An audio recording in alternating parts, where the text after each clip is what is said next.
Hello and welcome to Sci-Fivision presents Fandom Access. We're joined by special guest Elizabeth Moy from who is going to talk to us today. We will keep it spoiler-free from season 3. As long as you've seen the trailer, we'll make sure nobody gets spoiled and everybody's good to go. But if you have a question for Elizabeth, you can either put it in the chat where you're watching this at, or you can put it on one of the social media channels. And as long as I see the notification, I will ask it. All right. Well, to start out, why don't you tell us, how did you get involved in the show originally? Season 1. First of all, thank you for having me, and hi everyone. That would require a long answer, but I will try and keep it short. I started in acting in 2019. So in 2018, I started background performance, and I really liked it. And then 2019, I started concentrating on training. And then when the pandemic come, I just went full strength in acting classes, and I booked the show in 2021, I believe.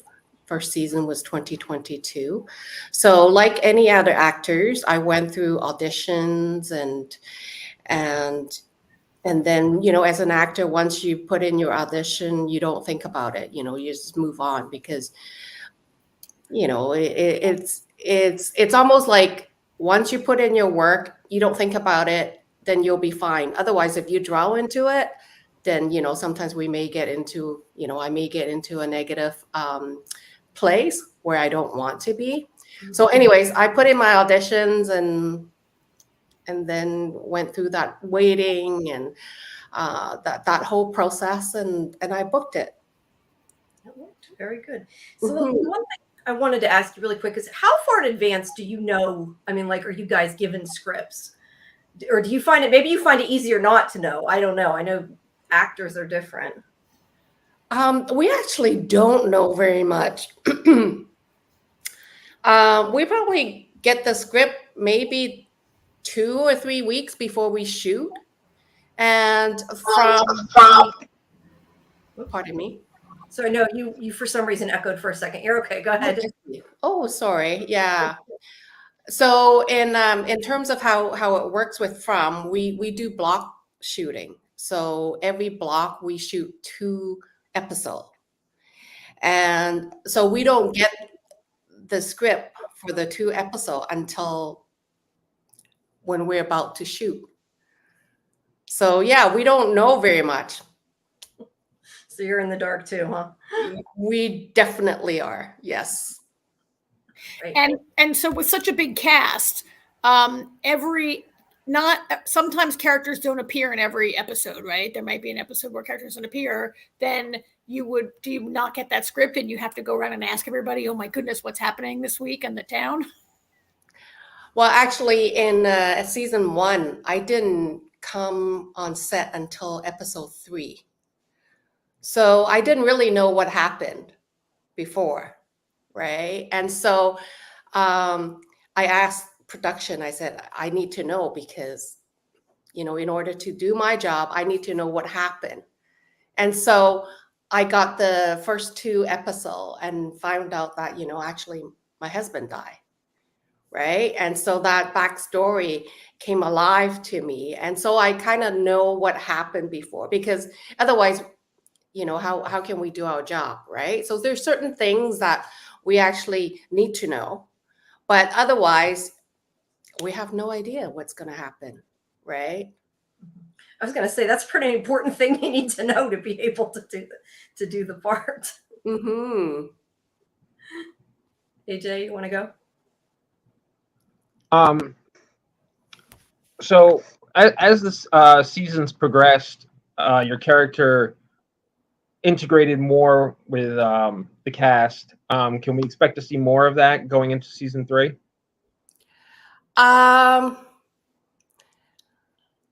Yes, there will be a lot more interaction with certain individuals, and it's almost like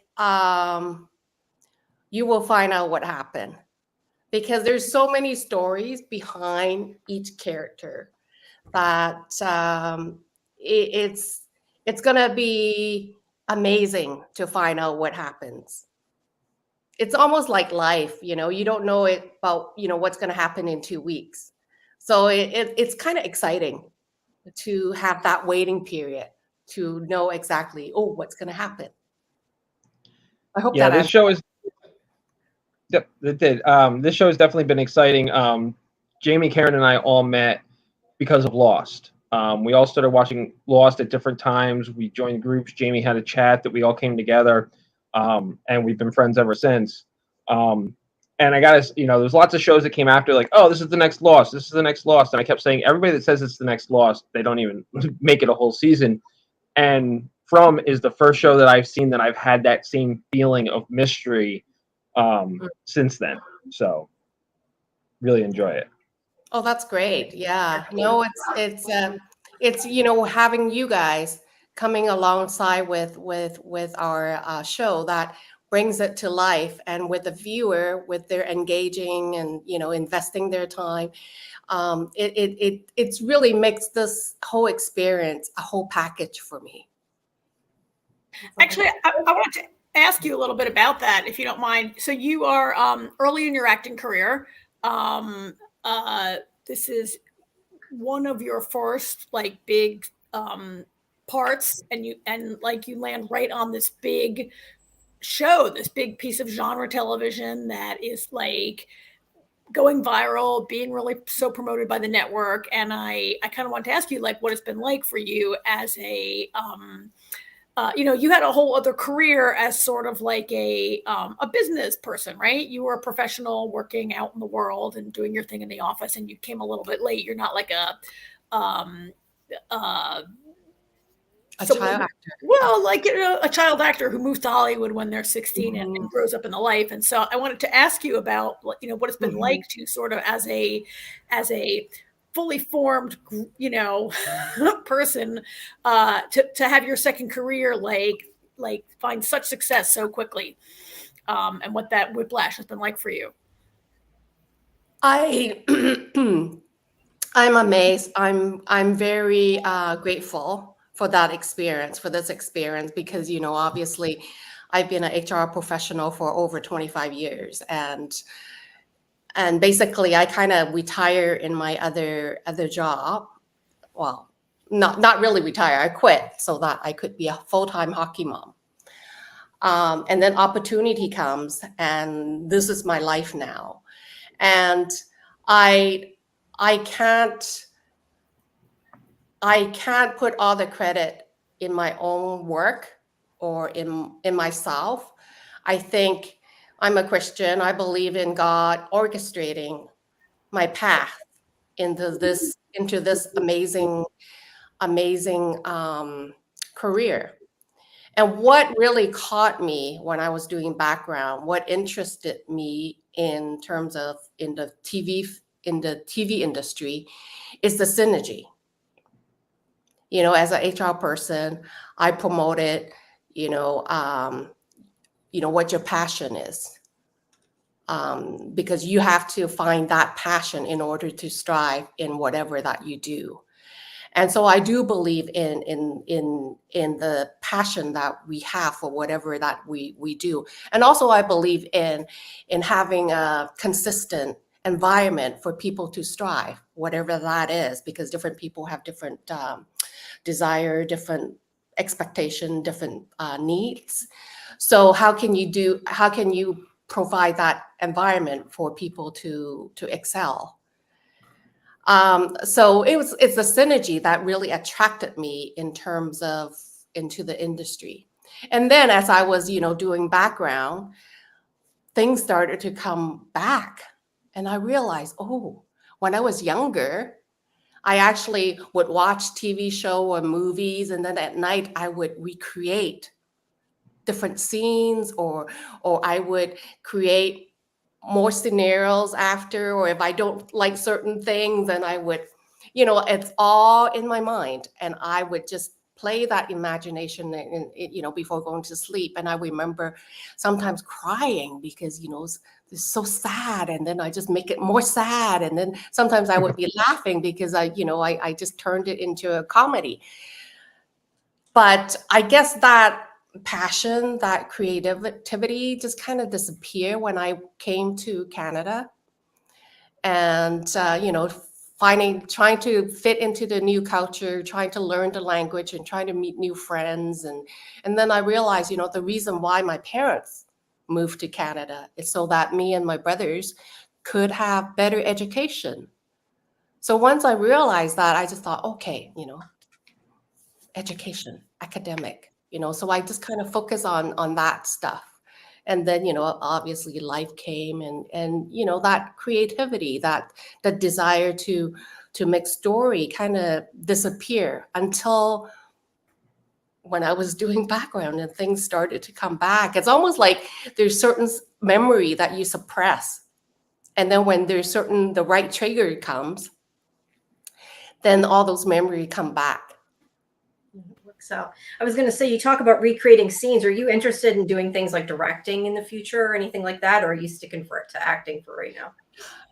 I think I thought about that, but I think because I came into acting, into the TV industry in such a late time for me, I think right now I'm just going to concentrate in my acting because it's already so. It's such a big area and there's so many different ways in terms of how I can develop my acting or develop my craft. So I think right now I'm going to stick to just acting. No, I just was curious because you said that. Let me ask you though, I want to talk about your character a second. Tian Chen pretty much is one of the few people that stays calm for the majority of the time in the show. What do you think it is about her? Like what keeps her, other than maybe I guess her family, what kind of keeps her grounded, makes her able to just stay centered and not be freaking out like half the other people there? I think it's really her multicultural exposure. For someone who doesn't know the language and be able to survive and to stay composed is to observe, right? So, she doesn't talk very much. And so I think she listened. And she listened with heart. She doesn't just, look at people on the surface. She looks at, what's in their heart, what's underneath what they're saying. So I think she does a lot of that. I don't know what that's listening, that underneath exploration or that discovery. So I think that really helps her. And of course, with her age and with her experience, that's what she is. She's grounded and she's, she knows what her place is in From. I think she found her purpose in the From field. And so that's what makes her grounded. That's actually one of the things I loved about season 2 was the way, in season 1, Mrs. Liu, like it wasn't even, she didn't speak much English. You have a lot of scenes and the flashback scenes with your husband are entirely in Mandarin. In season 2, it becomes obvious that she knows so much of what's going on. I think she does speak more English and interact with her characters, but I think she's tuned to like watching people's behavior and picking up context cues from your body language or from how they behave, and the way she really, particularly the way she shows compassion and understanding in so many scenes, especially after Jim and Tabitha's family move in, right? And it's obvious that she really is, she's fully informed and knows very well what's going on. And for me, I think her character is like being one of the older people in the town, and having been to a point where you lose your spouse, you've raised your child. I wonder if she faces impending doom a little bit differently than a young family or a young person might. Not that she's not, you know, having a different way of facing danger or of accepting a situation that you're in and making the best of it. You know, I just see her as such like a model of like facing that adversity. Mm-hmm. I think obviously with her, you know, with her culture, with Tin Shan's culture, and with the Chinese background, and also, oh, by the way, we speak Cantonese in the show. I'm sorry, I should have checked That's that. okay. I'm No, sorry. that's okay. Yeah, that's okay. So I think with her culture, how should I say it? My culture, Chinese. I'm Chinese, and I think it's ingrained in us that we have to suppress. You know, there are a lot of things that deem to be negative. You know, what we deem to, you know, whatever it is that we deem to be negative, we suppress it. Everything it's you know, good. But I think in a way, Tin Shan is it's a little bit more advanced than my own understanding and my own culture, because even though she have that tendency to suppress or deny certain things, she also has that strength to face what it is, what's in front of her. And you know, when I talked about, you know, she found her purpose, it's really she found her community, she found her usefulness in terms of how she served the community to cook for them and to make sure that their basic needs is met. Having the basic need, and you know, it's also almost like how she mother her Kenny.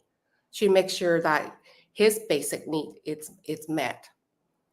And then she also, you know, another thing that I would like to mention is that she's also more advanced in terms of how she parent her son. She supports them. She doesn't, you know, um, she's not in that controlling mode that, you know, the son has to do what the mother wants, but basically she support what the son want. And she support him to be a good sheriff. She support him to be making himself useful for this, in this community, for the people there. So I think, you know, she, how should I say it? She has that strong cultural background, but she also is more advanced in terms of breaking through the cultural barriers. I hope that makes sense. It does. Thank you. Thank you. Great answer. Now, I'm gonna say, I think that you can maybe talk a little bit about when we ended last season, they're having trouble getting enough food, and that's been mentioned more than once. Now, all the food, as far as I know, is in the basement of their house. So is that, I mean, you talk about her taking care of people and that, could that become maybe contention later? Is there anything you can maybe say about that? The food shortage is definitely a concern. And I think, you know, that's one struggle that you probably would see how things would get developed. But in terms of Tin Shan, I think she knows, you know, she understands that there's a food shortage, but she works within what's given to her, right? And she finds way to work outside of the limit that is given to her. So I'm not too sure what's going to happen. Okay. Mhm. Let me ask you this, and I'm gonna. There are mushrooms and trees and roots. Yes. and forests. Well, there's a forest too. There's got to be some stuff there. Let me ask you this, and I'm going to leave this more open because I don't know what you are allowed to say. But obviously, we see in the trailer that there's some kind of attack or something going on. Seems like they're outside at night. Let's just say that. We'll leave it at that. What are you allowed to tease in a more generalized way? Don't spoil anything, but what are you allowed to tell us about season 3 and kind of what's going down? Because obviously, it's exciting. So. It's exciting. It's gonna be intense. It's gonna be scary. So watch out for the first episode. Definitely. Coming on Sunday. Yes. Yes, that's right. Do you know what I don't know if you know, I'm going to ask you, but do you know what time it's being released? Because everybody keeps asking, and I'm not even sure, but maybe you know, maybe you don't know. I think it's going to be airing at 6 p.m. PST time. Okay. So Pacific Standard Time. So that's 9. Okay. So it's at night. It's not released Yeah. at midnight. All right. So people don't have to stay up all night trying to wait to see it. Then that's good. All right. AJ, do you have something? I talked. Sorry. Yeah. For you said that you guys only get the scripts right before you guys shoot and everything. So for you, what was your biggest "oh my god, I didn't see that coming" moment For my own character? for yourself? Since you didn't know what was going to happen until you guys did the scenes.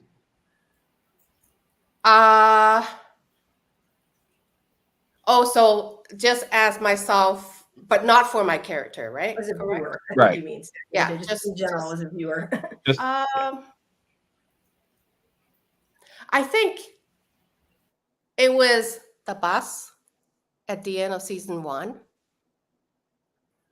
That was like, I didn't see that coming. And I didn't see, once that came, then it's almost like, okay, who's going to be on the bus? That was a lot, a lot of our question, who's going to be on the bus? And then when season 2 comes along, then we found out who's going to be, who's on the bus. And then I think for the season 2, it's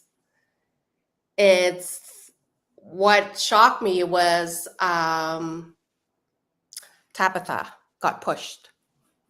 Yeah, that was that mine. shocked everybody. Yeah, that was like, oh, what's gonna happen? And obviously, with the another point, another thing was the cicadas. When Randall, Julie, and Marielle were in that screaming and sleeping stage, those were a shocker for us. That was definitely freaky. Do you have a favorite scene from season 1 or 2? Just in general? I have a lot of favorite scenes. You mean for my character, right? For Tin-Chan? Whichever, whatever's your favorite that sticks out. Yeah. One of my top one is the one with Kenny. I'm not Kenny. Jade. The one where I, scolded at him and told him to stop complaining.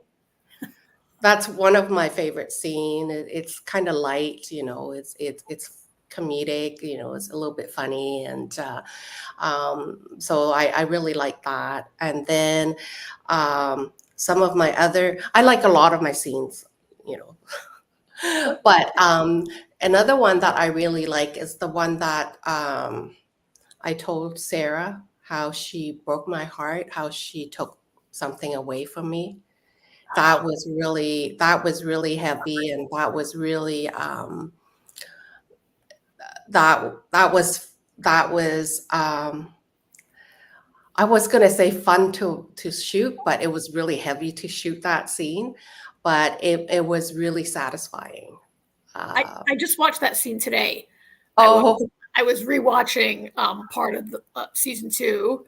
Yeah. And I rewatched that scene today. It is a great scene. And, I love, actually, I wanted to ask you maybe about the way Tian-Chen is processing that knowledge is so different from the way, like, Kenny is so full of rage. Mhm. And the way they each process that is so, Tian-Chen she's so controlled, but it's so devastating. It's almost more devastating than Kenny's anger, I think, that scene. That's a really interesting scene because, I always think of it as when I was doing that scene, it's almost like there's so many layers of emotions in that scene. That's why I think it was really fun. It was challenging to do. what it is you have, on one end, you have this deep love, mother-daughter's love for Sarah. Because the relationship is so close, what she did hurt so much. So it's almost like two opposite ends. And then in between, there's so many layers of different things that goes on. You know, there's the feelings of betrayal, there's the feelings of anger, there's still a feelings of anger, and there's a feelings of pain. There's like so many things in that little scene that I just find it, you know, as an actor myself, it's just really liberating to go through all those emotions. And then once I gave her her belongings, I went into the kitchen and I lashed out. And I actually don't lash out very much. I actually don't. As Elizabeth, the person. But because there's so much anger, there's so much frustration, there's so much pain, that lashing out was so liberating too, because it allows me to take out all that negativities out of my system as in character and also as, the real person. So it was very interesting. I that's why I think, that is one of my, fun is not the right word, but I think it's just a rewarding scene for me. Sure. You have something, AJ? I can go. I just didn't want to cut you off. I feel like I'm talking too much. I didn't want to give him a chance. Okay. Well, then I know I was going to say, Jade, you talk about her and Jade a little bit. What do you think it was about Jade that she connected? I mean, other than their conversation, obviously they had that conversation. But before that, what do you think it was about him that she sort of, I don't know, just they seemed drawn to each other. They got along really well and they had great fun and at times funny, but it was a lot of great scenes because of that. So where do you think that came from? I was asked that question and that's a really good question. I really can't pinpoint it. I don't know. It could be the writing. It could be the chemistry between David and myself. It just there, I remember one of our earlier scenes in the diner when he was raving and, thinking that this is like all a game, and he jumped in the queue of, people lining up for the food.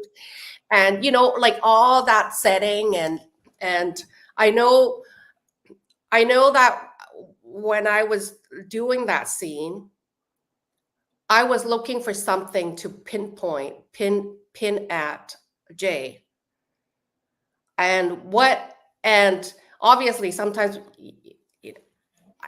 as a new actor or maybe even an experienced actor, you find something different on set. When you read the script and then when you go to set, it's a little bit different because the setting is different, the placement of things are different, and then you now have the people in the diner, right? You have individuals in the diner that you can actually visualize and they're standing right in front of you. So I remember when we were doing the scene, when we were going through the sequence and the placement, I remember I was pinning him for jumping in queue in front of that elderly gentleman. He took his plate and he jumped in front of the queue and then for me, for Tin Chan, it's almost like you don't do that to elders. Yeah. You don't disrespect your elder people. You don't jump in front of them. You don't take their plates. You're actually supposed to give them your plate and let them go first, or whatever it is, right? So I think it was set. Our chemistry was set pretty early because the way how Jay is played. David is such an awesome actor, and there's like, I just find that there's a little bit of comedic element because he was having fun, right? So that was supposed to be a funny scene. And so once I target on that behavior, things just started going. Yeah, I love I don't know how that to she's the explain one it. he listens to. She's the only one he usually listens to. Well, it's almost like he's the little child and you're trying to, push the boundary and see how far he can go. And Tin Chen is the only one that can say, you know what, you don't cross that's it. She's the You know, town this is it. mom. She's the mom. Even if you don't listen to the sheriff, you listen to a mom. Yeah. And Yeah, if they're in a situation where everybody needs their mom when they're afraid. And it's almost like, I mean, David is such a he's actually a real chef himself too. Oh, In real life. He can just, go into the fridge and see what's left over and he can whip up whatever. So yeah. So there's he plays someone that in a way I don't know. Sometimes I see his trade too. Let me ask you, because you talk about, obviously these are the more funny scenes, but because the show does get so dark sometimes, do you guys like, what do you do, I guess, in between takes, just in general, everybody, to sort of not be so, to lighten it up a little bit? Is there a lot of fooling around, or do people kind of stay, I guess, in the moment?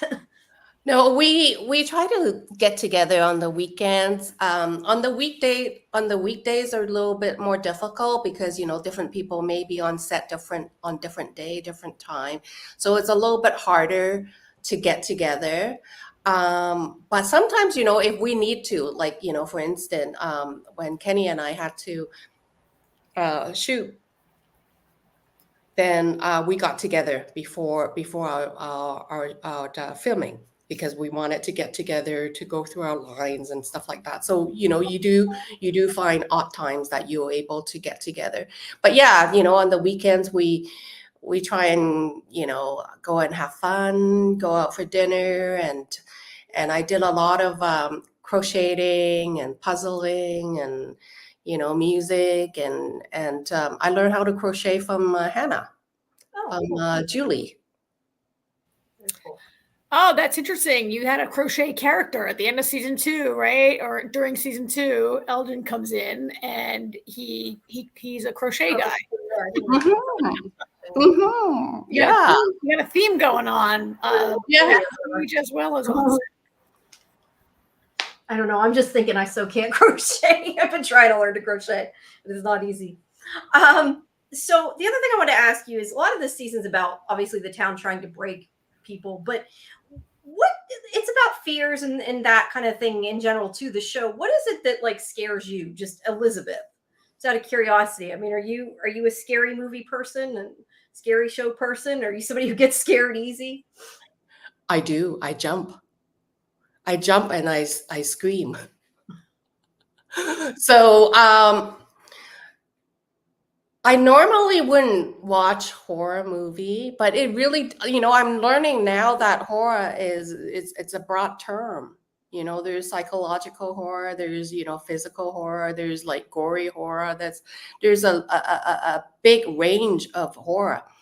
So, thinking about it, I think I would watch From, because from day one, I even in my Instagram for season 1, I keep saying, I hashtag horror drama, because there's so many stories behind the characters that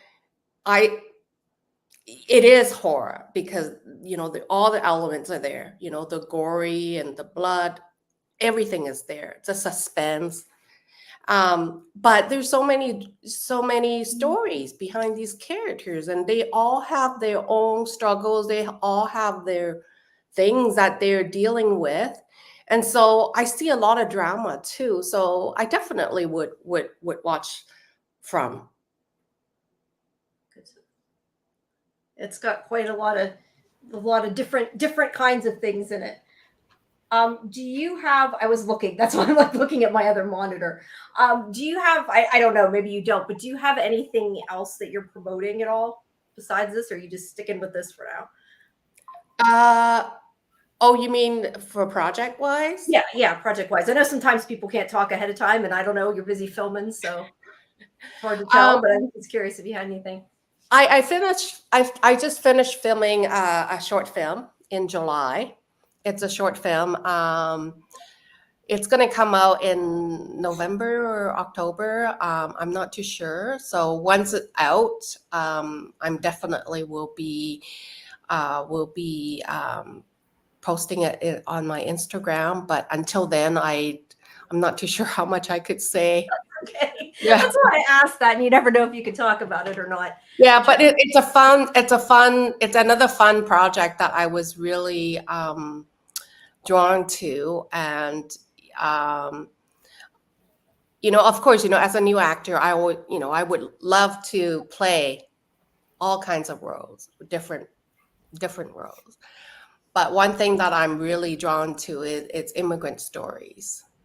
How their life, because all of us come with a different background, come with a different story, come with different struggles, and that's what I would like to get involved more, because I think there's so many immigrant stories that are worth telling. So yeah, so I'm really I was really proud, and I was really happy to be in that project. So we'll have to look for it. All right. Well, let me real quick. We might have to wrap up, but that made me think. I did want to ask you, how do you enjoy working in 2 languages? I mean, there are so many more stories on TV now that are bilingual, multilingual, told in we're all getting more used to watching it. But how do you, as a new actor, enjoy working in 2 languages, and how that works out? You're probably the expert on the set. I'm really happy that this is going, because I think growing up in Canada, not seeing a lot of people speaking Chinese, or on TV and stuff like that, it's not giving me the correct or the right example for myself. And I think, having different languages, having the diversity on TV and the public, I think it just it gives people that much education. It educate people, there are different dialects, different languages, and they're expressive, they're just expression of in different words and different dialects. And we should be treated all the same, and we should be treated consistently. But I think in order for people to understand each other, it's giving that exposure, and to give people that education of what culture and what languages are out there. So I'm really happy that this is going, and I love speaking my languages. I love speaking Cantonese, and I love speaking Mandarin. Cantonese is my mother tongue. Mandarin is my second language, and English is really my third. Wow. I'm still working on all of the languages, because I'm no way I'm an expert in any of those languages, but there's always room for improvement. So I'm hoping that I would get that opportunity to use them to the best of my abilities. Great, thank you. Thank you. We've gone probably over time, so we'll let you go. But thank you for talking to us. We appreciate it. It's been fun. Excited for everybody to see the show next week. Then I can at least talk about it finally. But thank you for having me. Sure, thank you. It was a pleasure. Thanks so much. Thank you. Nice meeting you. Thanks. Nice meeting you guys. Yeah. Okay. Bye. Bye. Bye. Bye. Bye.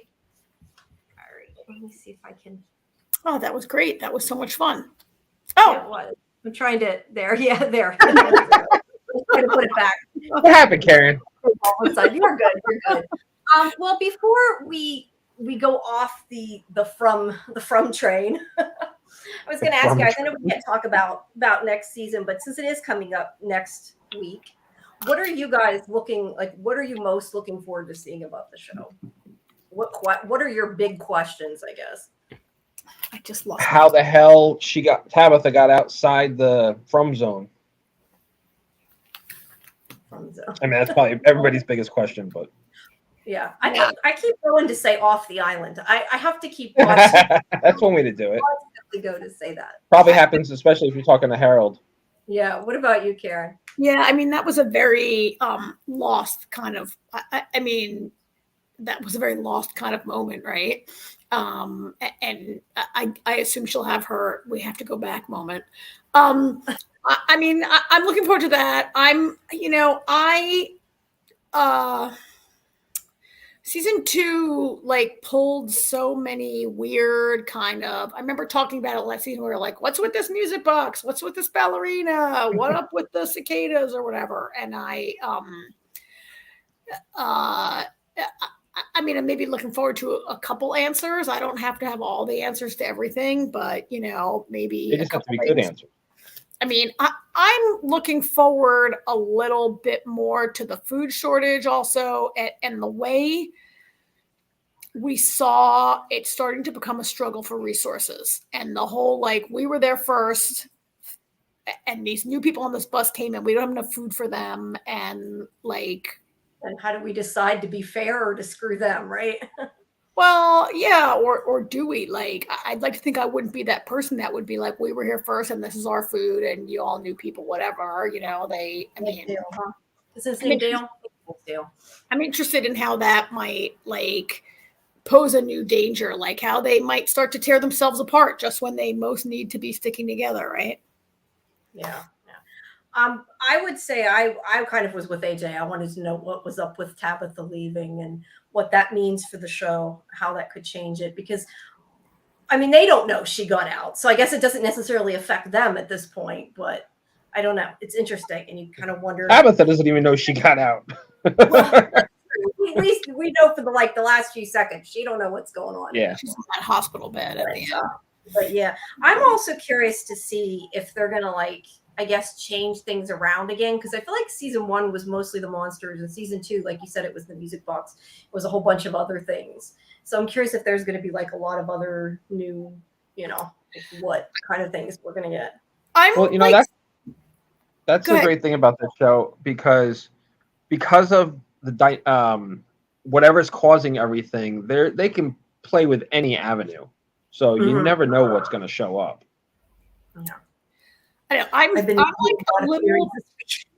like more than a little freaked out by those creepy puppet mannequin looking things in the trailer, and I'm not sure I'll be able to watch them. I might have to fast forward or close my eyes.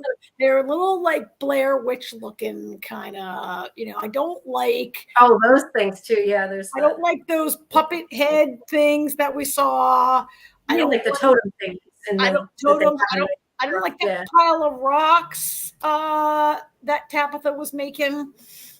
In other words, you don't like anything, huh, Karen? I have my limits. She doesn't like the witchy things. Anything she thinks is witchy, she don't like, right? Yeah, I have my limits on the supernatural side, right? I didn't like the spiders. That was my thing. Speaking of, I will say this because our thing isn't embargoed, so I can say I haven't put it up yet. But apparently, in one of the episodes coming up, episode 6, I believe, and I haven't seen it, so I have no clue. But when I talked to Harold Perrineau the other day, he was saying that something that's in it, I guess, is what he, as in himself, doesn't like or is afraid of. He said it was hard to film. So spiders. That would be fun. I don't know what it is yet. We'll find out. Whoa. Okay. And, yeah. But speaking of that, for people who are waiting, that interview should be up hopefully tomorrow. I'm just finishing up writing it up and editing the video, and that'll go up. That'll be fun. And for everybody else tuning in, don't forget that on the 1st, which is that 2 weeks from now? I want to say that's 2 weeks from now. Yeah, 2 weeks from now, We'll be having Ricky Hay come in, who plays Kenny, to talk to us live. People can come back, but next week, obviously, we'll be reviewing it. And people can read my preview review that's up at scifivision.com now. We need to move on. Otherwise, I'd say I could review a couple things. But it is there. It is spoiler free. I will just say, I think people who like the other seasons will very much like it. I definitely was into it and was shocked many times. And yeah, it's awesome. I'm waiting to talk about it. That's the most important thing we can say about From is if you're not watching it, go watch it, because go watch it. we talk. You still have a week to go watch season 1 and 2, and they're both on Amazon. Or you can get MGM Plus, which will have, You're looking at 3 losties here who are feeling a lost vibe from the show. So I am. It's free. I don't have MGM, but I was able to watch all of season 2 on MGM for free today. That's cool. On demand. I have Xfinity, and it was on my on demand for free. So you might have MGM through Xfinity, though. You might be subscribed to it. Do they get a 7-day trial period? Do they have it? MGM 7-day trial period. There you go. You watch it all through 7 days. Calling sick to work, and or the first 2 are on Prime, but obviously, if you want to watch the new ones, that's not going to help you. So, but definitely recommend it. It's the best. I think right now the best thing it's on right now, definitely. Well, we got 2 things that are on our schedule for tonight. So 3. I'll talk a little bit about Wynonna, even if you didn't watch it, unless you want to wait and talk about it next week. I didn't know if you were going to watch it or not. Yeah, let's if you don't mind, we can hold it. Oh yeah, sure. No, I just didn't know if you were going to or not. Okay, well because I don't want to spoil it. Let's start with, you want to start with the Ark or Snowpiercer? Let's start with the Ark. Point. All right, I'm going to stop my camera and put up the overlay. Yeah, sounds good. I'll turn myself off too. Oh, leave studio. Not leave studio. I almost. Oh yeah, you got pictures, so yeah. We might as well turn our mugs off. All right. So this episode was called Cycle of Violence, right? Mm-hmm. And it was the big kind of Eastern Federation encounter episode. With it dropped a big old shocker on us. I remember them saying that they were shocked when they found what was coming up. I definitely was shocked, that's for sure. Well, yeah, you mean when we had our guests on our couple of they said that I forget exactly what they said, but Reese and Richard were saying that something happened that changes everything, that shocked them. I definitely was shocked. Yeah, that was crazy. There's something else I was going to say that I lost track of. Sorry, I'm getting out Excedrin as I'm talking. I'm getting a headache, but I'm trying to figure out what I was going to say. I'll remember. Talk a little bit. I'll remember what it was. There's a bunch of things about this episode that were kind of surprising to me. I'm not really sure how I feel about this development this week. How did you guys feel about that? I mean, I'm not sure.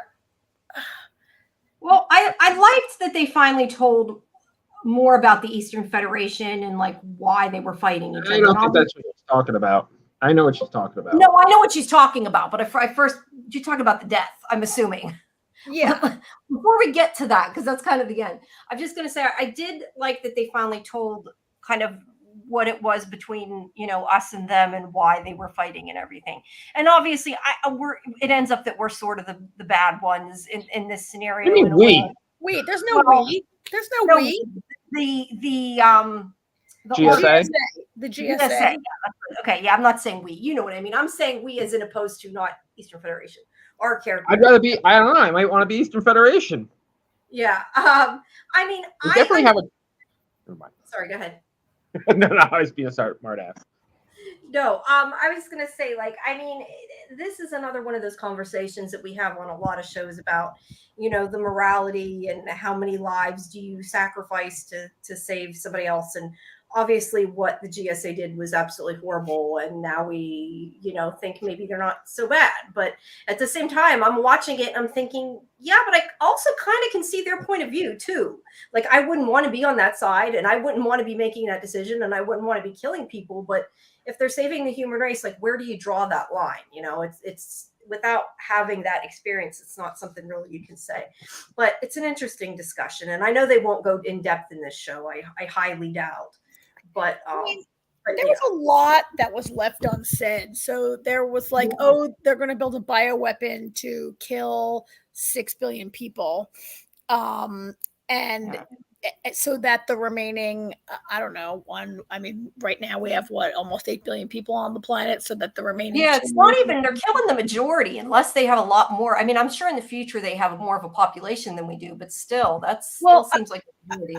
I mean, so where I was going with that was there are, they're going to kill a certain amount of people so that the remainder can have more resources to live a little longer. I don't think it was clear that it was going to save the planet. It was going to enable some people. It was going to enable some people to live longer until they could figure out a plan, right? What was left unsaid was, gee, which 6 billion people are going to be killed? Like, I've seen this movie where, I mean, I'm not saying I've seen a specific movie, but let me finish. I've seen this happen in like other science fiction where is that a bomb aimed at a certain continent? Are they going to kill the East where the Eastern Federation lives? Are they going to genetically engineer it to kill people is it going to be the poor people and the rich people live? Like, all of that was unsaid. And I don't know if this show is going to go there, but it certainly was sinister, right?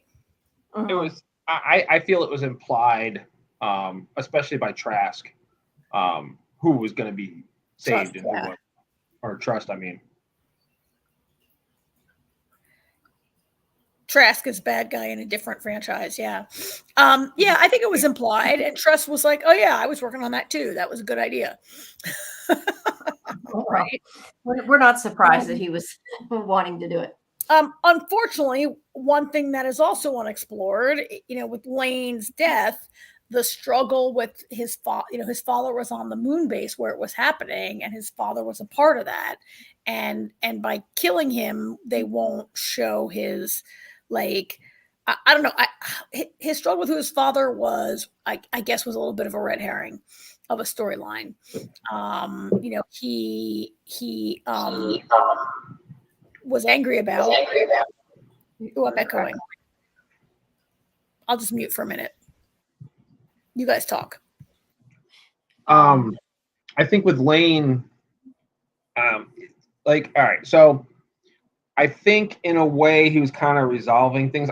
It's interesting that they did away with Lane before we could explore all the feelings about his dad and everything, because I think it's pretty, I mean, now it's just speculation on our parts, but I think it's pretty safe to say that I think the reason Lane had such a tumultuous relationship with his father was because I think the only reason his father took him from the cloning factory and brought him home was because his wife was upset that she couldn't have babies.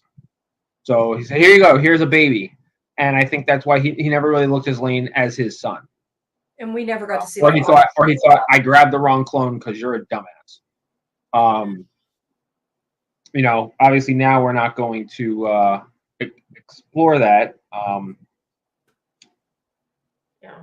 it turned, I mean, his dad had his finger in all the bad stuff that JSA was doing. So yeah, he was, and now he kind of has to. Well, it doesn't matter now because he's not there. But I mean, I think he finally forgave Bryce and maybe understood it a bit better. And yeah, I would have liked to have seen more of the aftermath of what he feels against him now or for him now. Not blaming him or whatever. And like you said about his father, I would have liked to have known his reactions to finding all those kind of things out, and we won't know.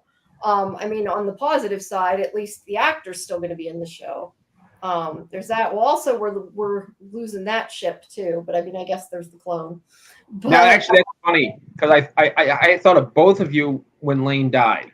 My first thought was, well, there goes Jamie's love triangle. And the other thing I thought was, Karen is not going to like this because we just saw another show where they did something very similar where the actress is staying, but we lost the character. However, while Orphan Black, I hated that decision. I think they made a big boo-boo. I I feel a little. I was surprised by losing Lane, but I didn't feel the same impact I did as Echoes. I mean, Lane's story was nowhere near over. I'm not really sure what their decision was to kill his character, unless it, I mean, I guess, the storyline now is seeing Garnet and how she copes with the loss of somebody she might have, been thinking about romantically, at the very least, probably her best friend on the ship at this point. Yeah, but yeah, there were definitely romantic feelings, potential for romantic, I guess you'd say. Right.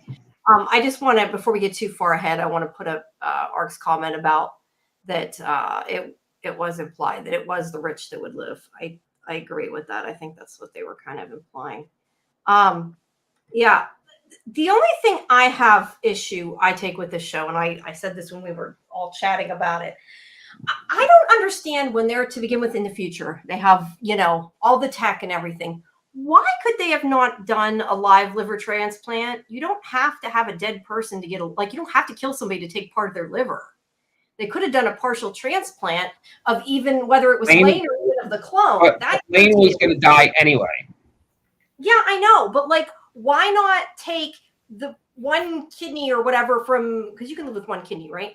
Take one kidney from the clone to give to Lane and take part of the clone's liver to give to the other guy. And then they all could have survived. I mean, that's at least, now granted, look, I don't know medical stuff and I could be completely wrong, but I do know they can do a live liver transplant of part of a liver and people can live through it. And I just feel like I wish they would have, I don't know, given some explanation of why this was the only way, because I right away was like, why? So, I mean, that is correct. But I feel like they were saying Lane's injuries were too severe. Well, because both his kidney, he got stabbed in both of his kidneys. I mean, Jamie is correct that when they do a liver transplant nowadays, you only need a part of the liver, and in both parties, it will grow. It'll grow to a full liver in the donor and the recipient. So you can donate part of your liver and retain it. Both of Lane's kidneys were destroyed, which is why he was definitely going to die. Right now, why they didn't why they didn't take a kidney from Ian? I mean, Ian's very clear when he says, they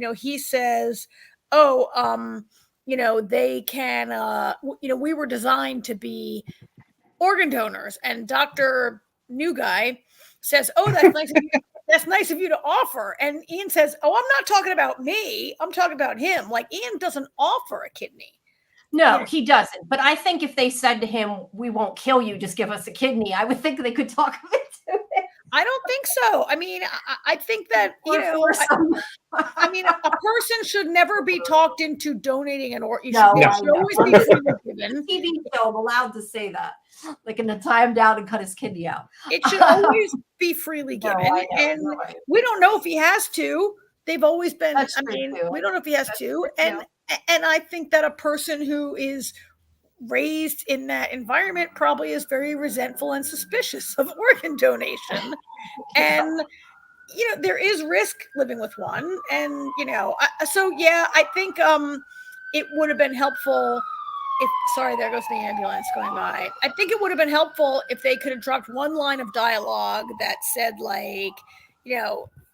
he can't, his kidneys are so far gone, he can't even take a transplant. That would have made me feel better. Words of dialogue might have, and who knows, maybe they got cut, right? That happened. Ark is asking the same question. Lane was going to die, but that's a good question. And we'll need to ask the next time we have people from the show on why they chose to not. It was kind of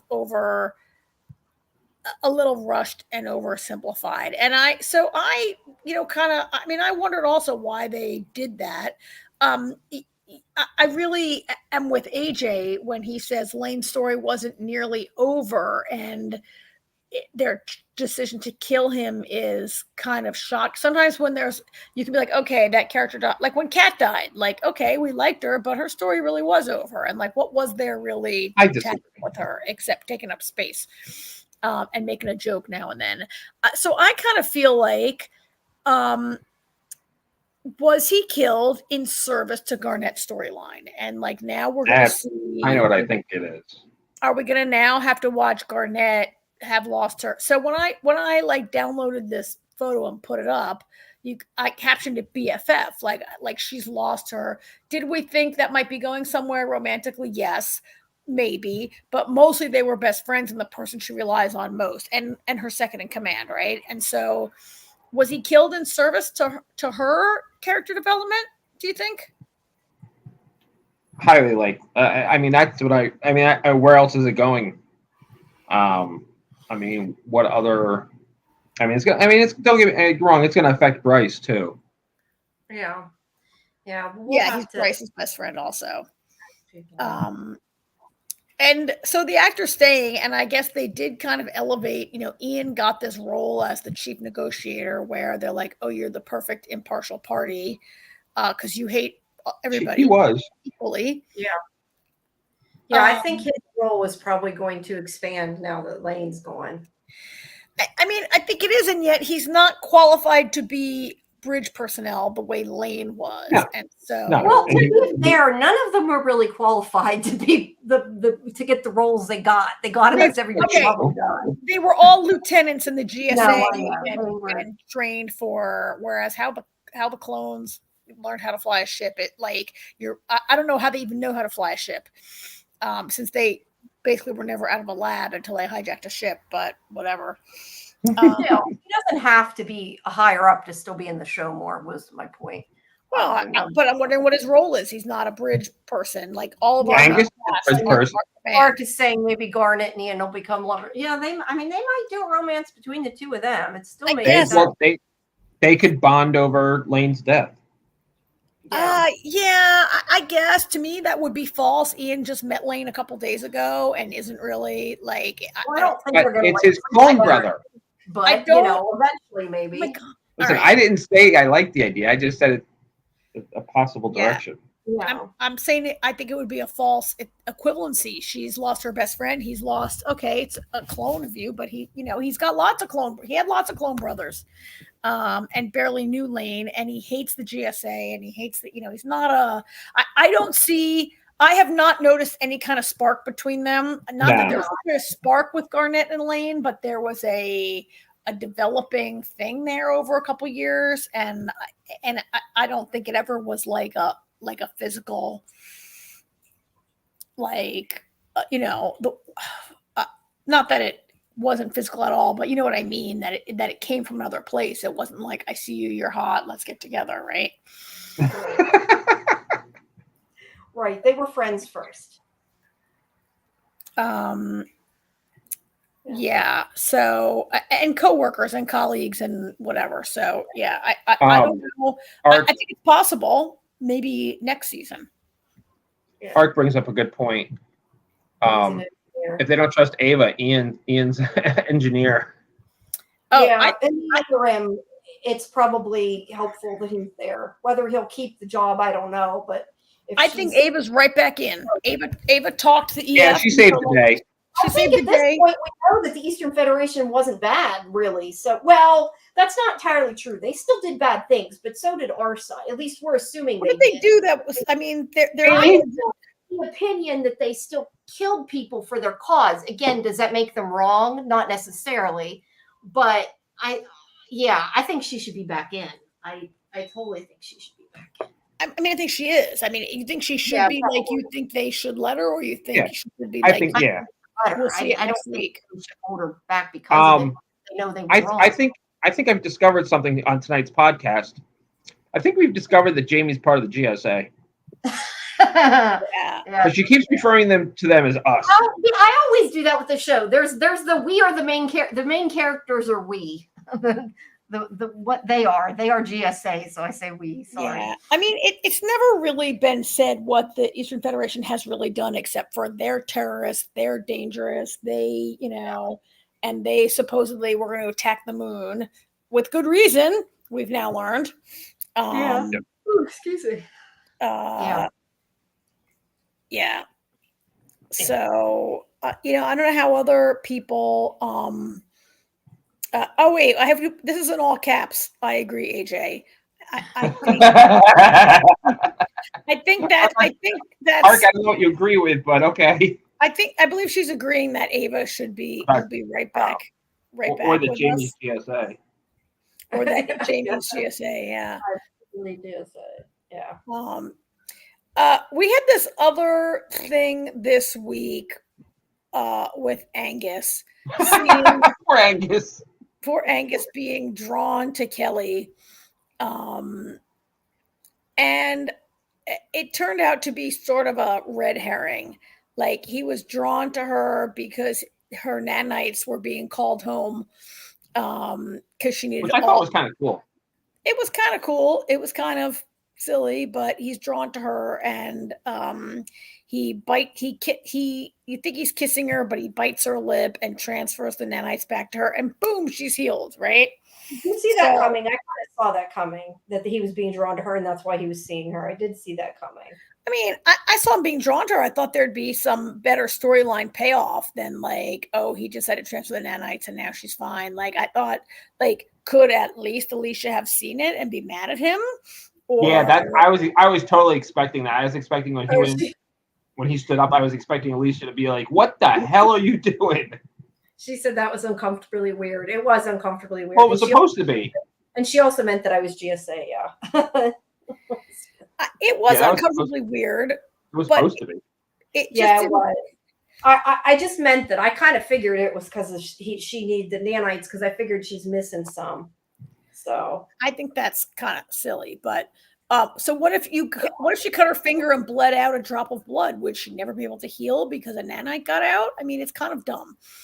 Yeah, but I think he purposely transferred nanites. I don't think a nanite falls if she cuts her finger. Nanites don't just fall out of her if she gets injured. The nanite was going back to, because when they transferred the blood, the nanite had no choice but to go into Angus. Also, if your hand by him biting her lip, huh? Yeah. All right. By him biting her lip, it was creating a way for the nanite to get back. I don't know. I guess I just think this was wrapped up too quickly and too like Kelly's. I mean, okay, so I'm happy that I don't have to see more weeks of Kelly in a hospital bed because that's getting kind of old already, right? But the whole Kelly is sick. Oh, she needs it got wrapped up pretty quickly with a pretty bow, and the thing with Angus being drawn to her. I guess I don't know. I guess I just felt like. It was uncomfortably weird, and like, where's the payoff of it? It's over with. That's the payoff. That's the payoff. We don't have to see it anymore, right? And we'll go back to Kelly sitting in her jail cell. It's only a matter of time before Kelly gets run of the ship, right?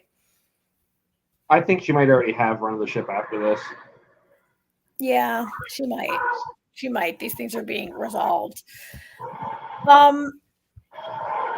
So this, I think, was episode 8. So we have this other thing going on where Garnet has proposed that the Eastern Federation needs to join them. There's no other way. The planet they think they're going to, they think they weren't in on the whole deal where the first planet, they accidentally blew up their new home and they have to go to the second, to Trappist instead, right? Proxima B gets blown up. They have to go to Trappist. Sorry, Eastern Federation. I know you thought the planet was free, but actually there's a giant bitch named Mrs. Maddox waiting down there for you.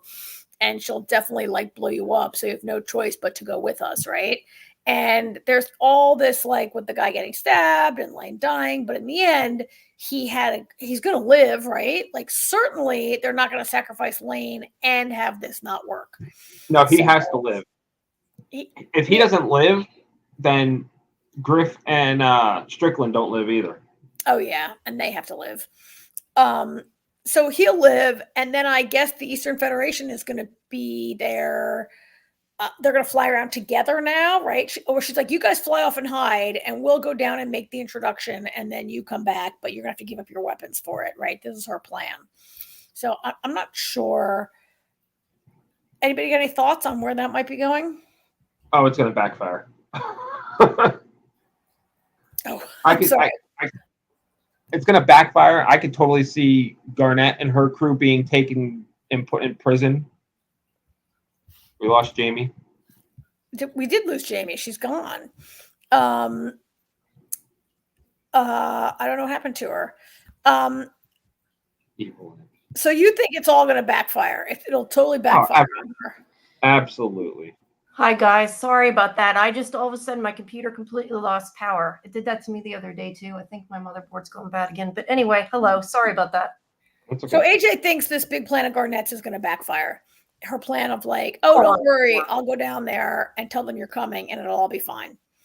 Well, Yeah.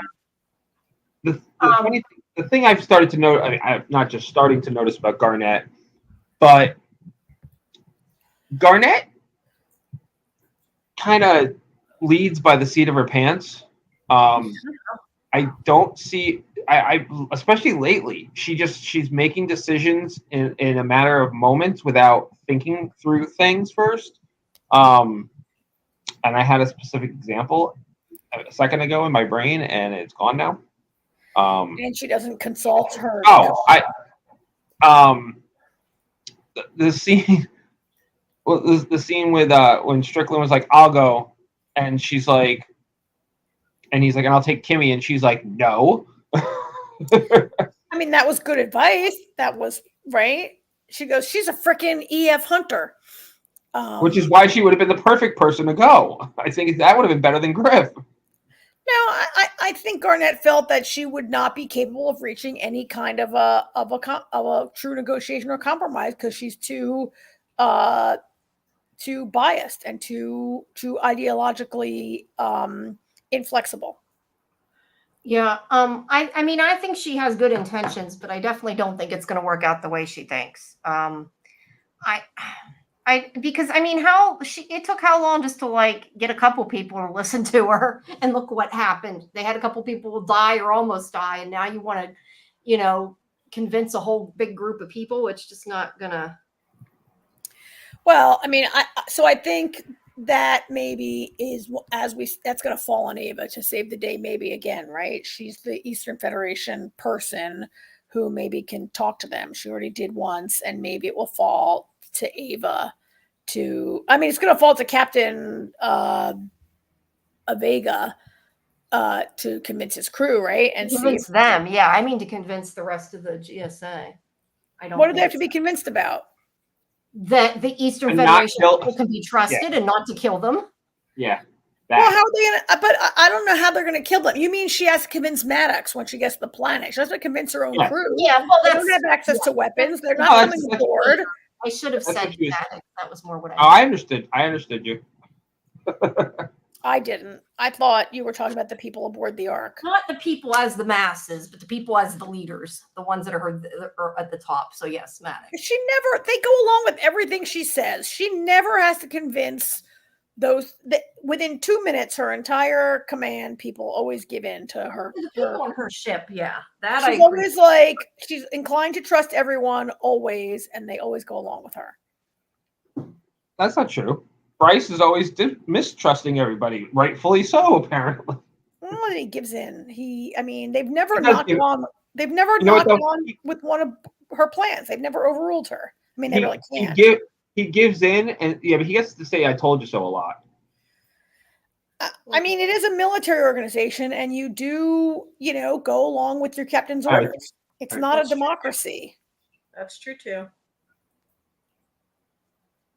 But Maddox is not gonna. Maddox. We're speaking Jamie now.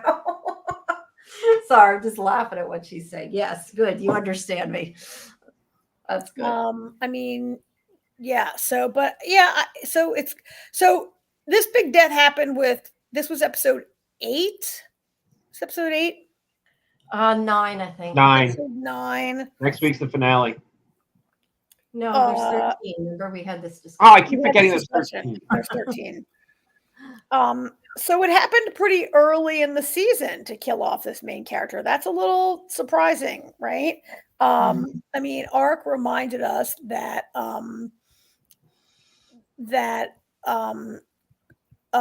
Christy, what's her last name? Who plays Garnett? Burke. Christy Burke had, when she was interviewed on Talented Universe. On Talented Universe, when she appeared on our sister show, Talented Universe, she said that episodes 9 and 10 will change the world as we know it.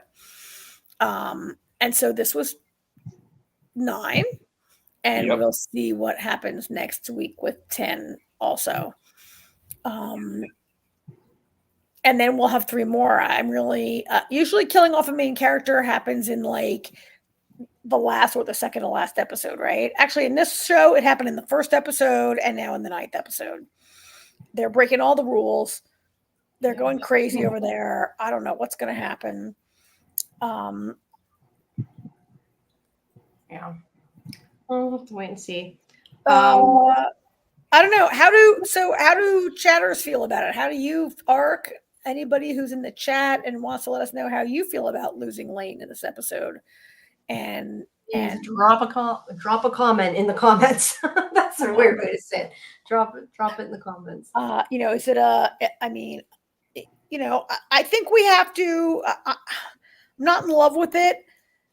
I'm not sure where it's going, and there are so many dropped story threads now that bother me a little bit. But I guess if we like this show, we have to trust the writers, and give them a chance to, prove. Yeah, we're just gonna have to see how it plays out. Make it pay off. We've enjoyed the show, so we'll have to hope it goes good. It should. Yep, we'll have to give them a chance. How, like Ark said, if 9's really going to change things, we may be completely shocked again next week. So I guess we'll have to wait. Yeah, you never know. And just a heads up, I hate announcing things before I have confirmation. I'm too paranoid. But I think we're going to have another Ark interview. Whether or not it's going to be on the podcast or not is undecided yet. Trying to, but people can look out for announcements on that coming up. Sorry. Well, and Talented Universe has a slew of them coming up. Yeah, they do. I'm saying on our show. I think we. Yeah, I know, but yes, if you want more Ark, go watch Talented on the Talented Universe. You can see even more interviews. And so when we get one, we'll announce it also. But the cast is out there doing a lot of promotion of this show. Yep. Yeah. So all right. So should we move it along to our other show of the week, which also laid a bunch of bombs on us, almost quite literally? I was just going to say. Well, no, Harvey stopped the bombs, so they didn't quite. Well, there's another, there are missiles. So this episode was kind of like. Ark is saying I think she meant that about Ark, though. We already moved on to. Oh, yeah. With the Ark was a gut punch, but we should have seen it coming. Yeah. Yeah, we probably should have. It's hard to know anymore. Some shows shy away from that, others don't. I mean, I don't like seeing the people that I like die, but at the same time, I would rather, be surprised by a show and not always be able to not worry about people because it makes it sometimes too safe and boring. So I agree. I appreciate when they kill main characters when they're willing to do it, as long as it's done in the right way, Yeah, I mean, I guess so. We'd have to get another interview with. Is it Reese Ritchie who plays Lane/Ian? Yeah. About maybe it was if I'm an actor, maybe I'm like it's fun while it lasted, but I'm happy to only play one guy at a time. I don't know. I mean, he might, for all we know, he could be on the rest of the show, and it's just now he's playing Ian, so it may make no difference to him. I guess, we'd have to ask. Yeah, maybe Ian becomes a regular. I'm sure playing more than one character is not easy. So yeah. So Snowpiercer. So I watched it today. You rewatched it today? Yeah, I had seen it before. I rewatched it today. There are not a lot of photographs of from this episode, and the battle and what was going on in New Eden, which was really kind of really exciting and tense. I just want to point out something really quick before I forget, Yeah. because the more we go on, I know we've discussed before that the people who make the show don't decide what's in promos and all that. But I really get annoyed when I don't know if it was released in all of the press releases or it's just stupid Xfinity picked it up in their little blurb. But their little blurb said right on it when I clicked on the description, Alex's parentage will be revealed. It's like, wonder who that is. Like, you knew instantly that that's what was going to happen as soon as I read that. And I'm like, why would you put that? That was annoying to me. Because I don't think, I guess it could have been Wilfred, but like Wilfred we think is dead. I don't know whether he is or not. I don't know. But because we've discussed he might not be. But it was kind of like there wasn't a whole lot of choice. Sorry, I just had to put that out there because it annoyed me when I read that before I watched the episode. I guess I shouldn't have read the blurb first. So I'm annoyed that it was even in the show at all. So yeah, that too. For me, I thought maybe she was gonna like make it up and say that so he would do what she wanted. Maybe that would have been kind of cool. Yeah, but for me, when I saw this episode for the first time, Alex's father is not a thing I ever thought about since the day that. Let me finish. Since the day that Melanie mentioned that she had a daughter that she left behind and all that, I never wondered who her father was. I never cared who her father was. It is clear that Wilford became her father figure, her foster father, that he basically raised her. And it never bothered me. I never thought about it. And it kind of irritated me that they shoehorned it in here at the end. And within the course of this episode, it didn't really seem to matter that much. I don't believe it's going to make Alex suddenly be like, oh my God, I have to get to know him. Let's not kill him. I'll help him launch Gemini. It's not going to happen, right? I know. AJ, did it bother you? Jamie, it bothered you, right? So AJ, did it bother you? Yeah, I'm with you, Karen. I didn't care one way or the other. I've never thought, oh my God, who's her father? I've never even thought about it. For all we know, her father, Melanie, got shacked up with some drunk and kicked him out, and he's in prison now, and that's how Alex came to be. You know what I mean? Like, I never thought about it one way or the other. So this shoehorn bit about Nima, and I gotta say, they have the team at Snowpiercer has done a really great job these 4 seasons, and now I know. There's certain things this season I just don't like. I'm sorry, Nima might possibly be the worst villain I've ever seen. Not for nothing. Let's be honest. And don't get me wrong, I love James Bond, but that's where Nima belongs. Nima is a James Bond villain. So I will say that, I watched this whole season very early when I was doing some interviews, and I have been biting my tongue throughout the season while we talk, not mentioning there are ways that I feel like this season got away from them, and there are things in this season that bother me. And I really, I don't have a picture of them now, but I don't love this whole storyline of this new heretofore unknown colony of humans. And this, I guess I like it. I guess I like the idea that they could save the climate and be able to really live in New Eden. Although I think I maybe was okay with them not really knowing why, and that it was just a natural thing. I hate Nima. Mark didn't like the dad thing either, so I put that up. Yeah. So Nima icky. Yeah, there's a part of me that of all the people that Melanie could have asked to be a sperm donor for her baby, that she would have chosen Nima as the candidate. First of all, I don't know why she didn't just go.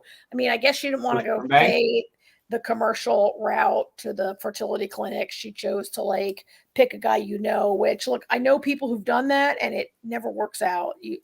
There's reasons why this can be done anonymously. In Melanie's defense, she did say she never thought she was going to see him again. That's still not necessarily a good reason. But no, I understand her thought process because of genetics. I mean, it clearly worked because Alex is brilliant. Yeah,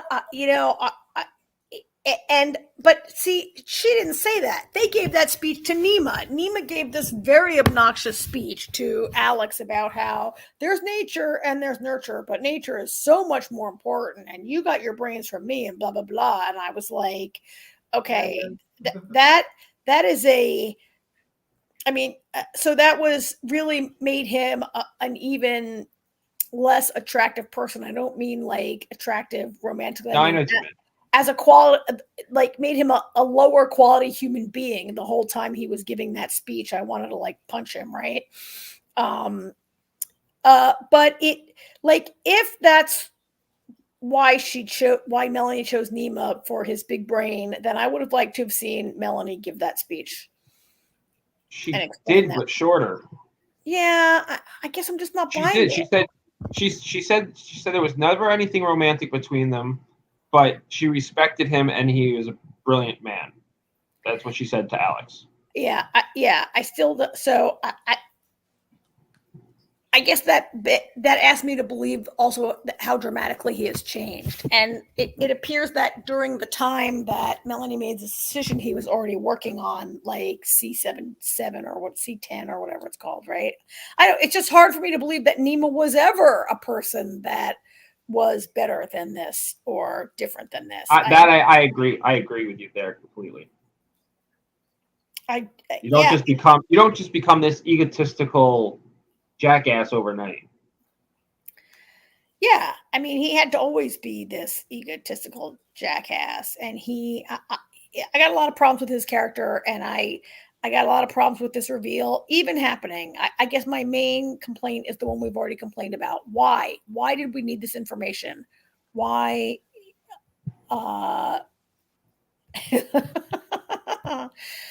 ball gagging with her sock. Nima opens his mouth. I cringe. Yes, he's like, I hated the Admiral, but because he was so great, right? I wanted to punch the Admiral in the face every time I saw him.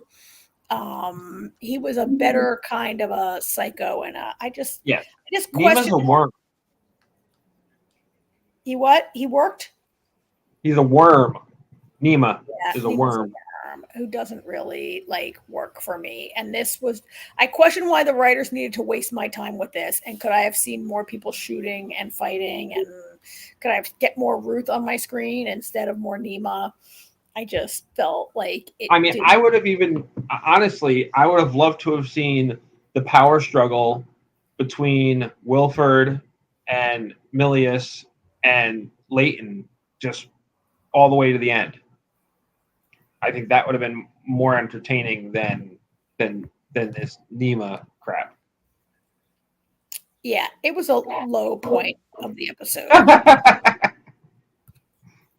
Apparently, I'm giving Nima too much credit according to Ark. I mean, you give him too much credit. Yeah, it was. I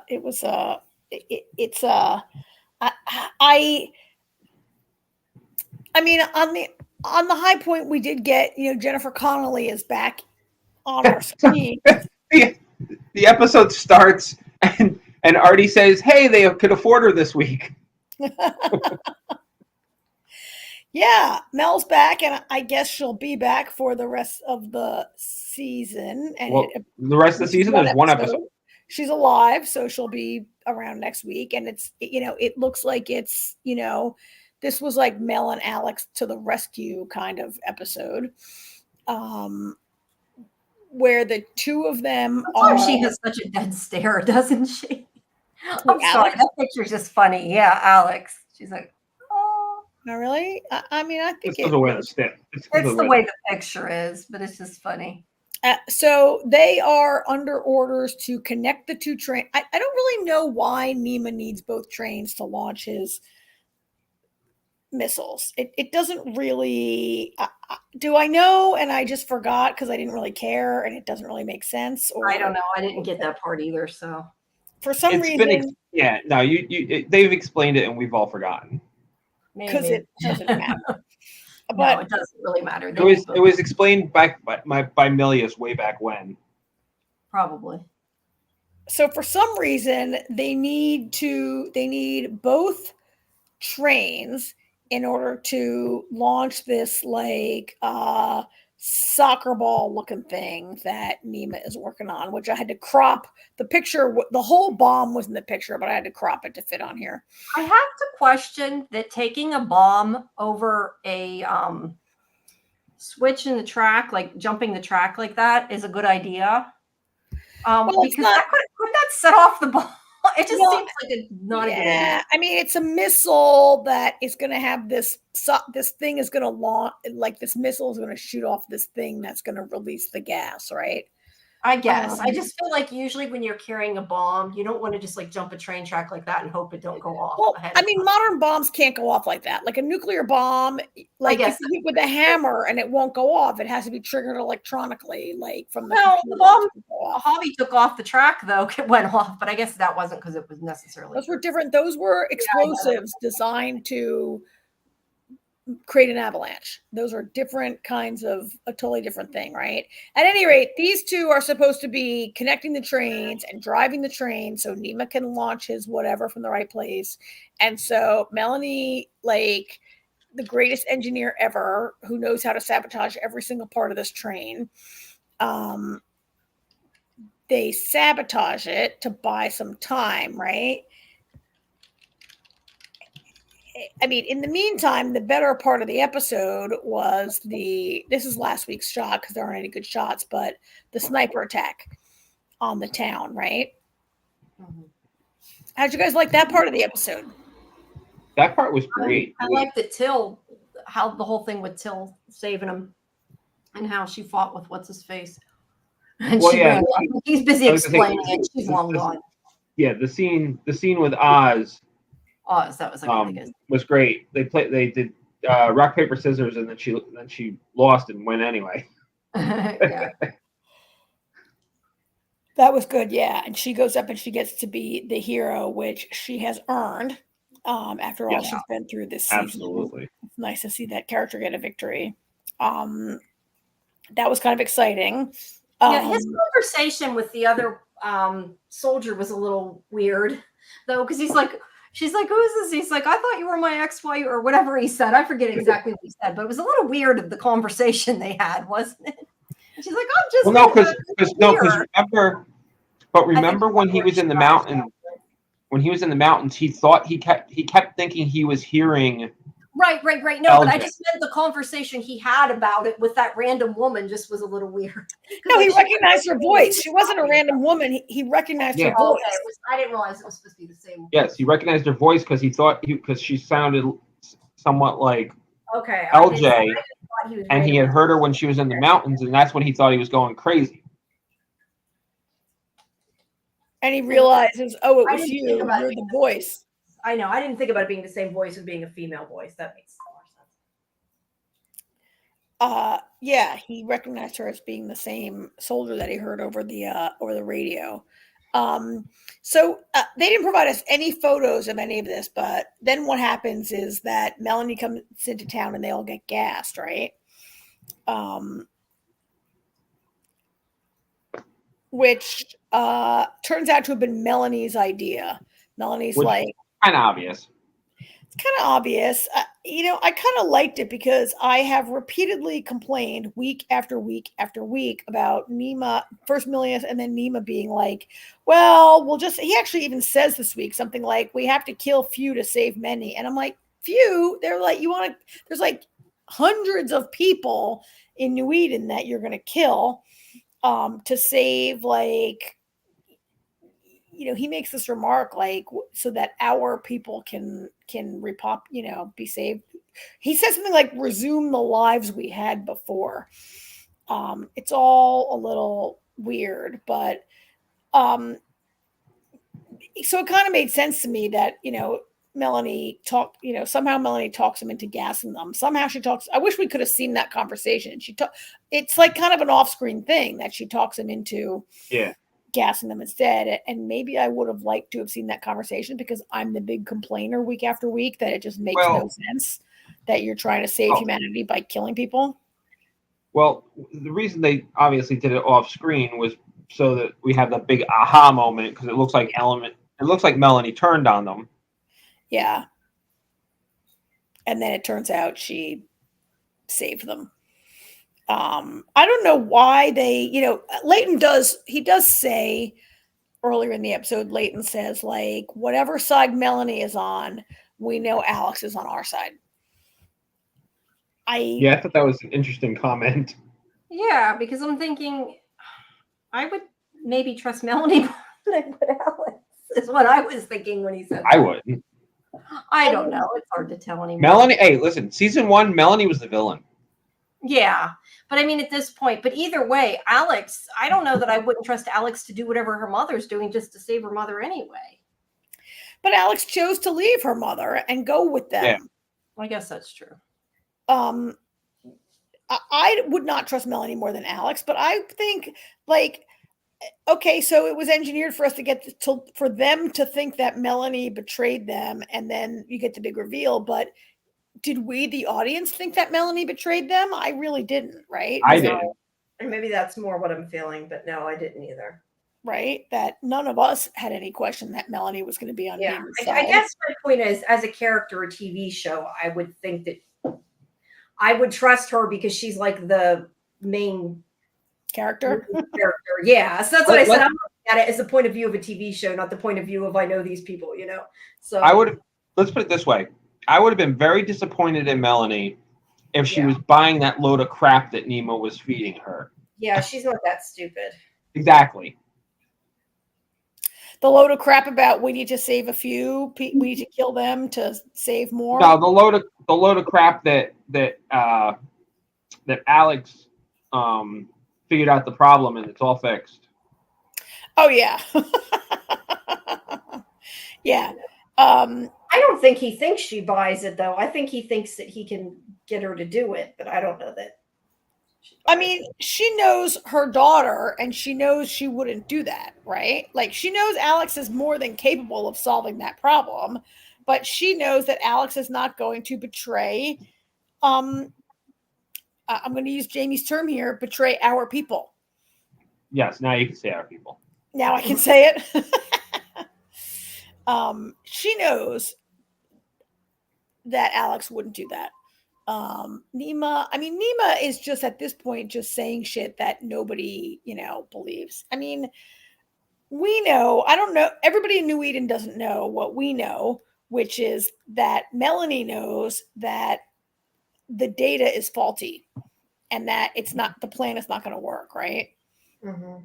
Like, people in New Eden are fighting for their right to live at this point, more than to stop him from ruining the planet, right? But we know that Melanie knows that the whole thing is a bad idea and that Alex knows. So yeah, I don't think so. I'm babbling, but we never thought that Melanie was going to betray them in the end. So I find it kind of interesting, with only one episode left, that they might introduce zombies on this show. Dr. Quackers and Nema are psycho for each other. I mean, like, they might be the best ship on the show. Like, that was so weird. Crap. Wasn't that so weird? Oh my God, those two. They deserve each other. They really do.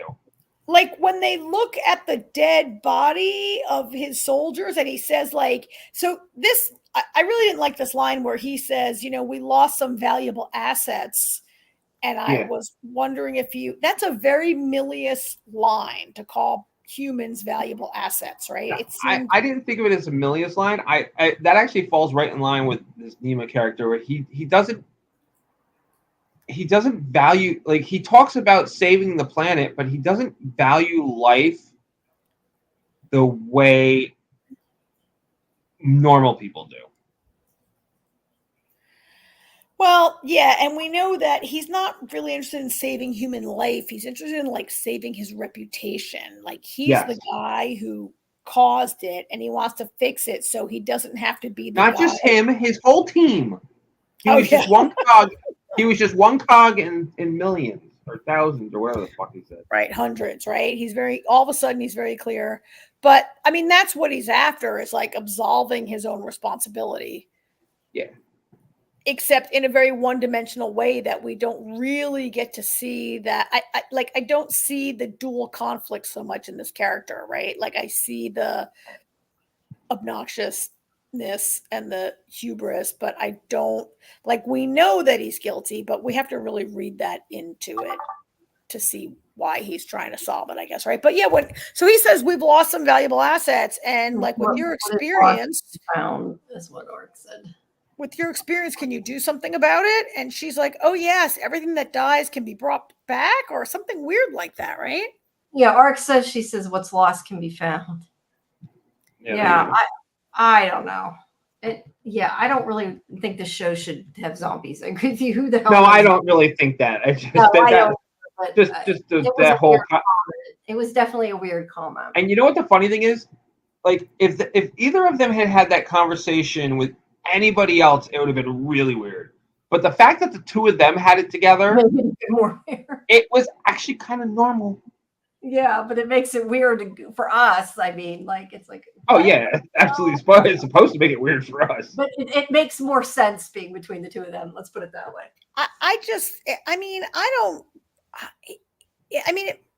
It makes no sense, right? Because these people are dead. They can't be brought back. And I don't really... I mean, what was the point of that? To show that they're insane? The show doesn't... Dr. Quackers loves a challenge. I guess. Mm-hmm. It's just not... I guess it's so... this show, yes, it's fictional, and this is not...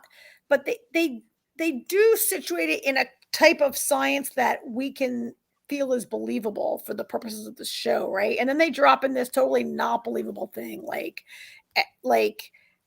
yeah, that was so weird. That was so weird, and not a thing that this show should be doing or even talking about or going there, right? Uh-huh. And the Friezo treatments, which already are like almost a bridge too far, are a far cry from being able to bring a person back to life, right? Yeah. That was really weird. It was. Yeah. So we're really down to it now. One more. Yeah. What do you guys think is going to happen? We know what's going to happen. It's kind of... You know what's going to happen. I mean, they're going to save the world. Spoiler to say that... Do you feel like they're probably going to save the world? I feel like they're either going to save the world, or it's going to be them on the track to save the world, and then which I hope it's the former. Let's put it this way. The movie was very ambiguous with its ending. It gave hope. This is a different animal because we've explored more avenues and everything. I could actually see this going one of two ways. I could see them... I mean, first of all, like, Nima's whole thing is, it's not going to be... If we don't do it now, it's not going to be viable for another 5 years. Okay. So we wait 5 years. You know? I could see a time jump. I could see where they stop Nima, time jump, and Melanie and Alex figure it out, and they launch it in 5 years. I could see an ending where they stop Nima, and they're like, okay, this is all going to end, so let's just enjoy it while it lasts. And it's kind of a somber note, but at least we stopped Nima from making it happen quicker. Ark says they'll be back on the train. I could see them being back on the train and then being like, we're going to launch it in 5 years. We could do that. Back on the train. Well, we already are back in the train. Everybody's back where they started. Yeah. Everybody's back on Snowpiercer. They don't just be like, well, we have 5 years to figure it out. Type of thing. Once a tailie, always a tailie. Yeah, but I just I want an ending. So I like that idea that they might have to get back on the train for 5 years until there's another chance to launch. Right. That's what I'm saying. I can see multiple possible endings. I think that all right. So there's one person I'm pretty sure is going to die. I think Oz is definitely sacrificing himself at some point. I have a bad feeling. I just get this vibe the way the last 2 weeks have gone. I feel like Till might not make it. got a bad feeling. That goodbye between her and Audrey was one of those goodbyes where you never see that person again. And then she had her moment this week where she saved Leighton with one bullet and hasn't been a sharpshooter in a while. Yeah. So she had her big moment. I really hope I'm wrong because I want Till and Audrey to have a happy ending. But I just got a bad feeling. Why do you think Oz is going to die? Just curious. Redemption arc. Okay. Every show has it. Yeah, they could. They both could. I hope. I think now that everybody's actually really accepted Oz, I think it's now. I think everybody's accepted Oz, but I think he still hasn't forgiven himself for his part with LJ. So I totally see him jumping in front of a bullet for somebody. Well, and to your point, AJ, like Till sort of stole his shot at redemption in this episode, right? That's a good Fair. Like his chance to save the day. He's like, I know my way around. He made a very good argument why he should be the guy, and Till stole his chance to make it up to everyone. So I like your theory. I could see that happening for sure. Yeah. That he has to find another way next week to complete his redemption arc. Yeah, now that you said that, I can see it too.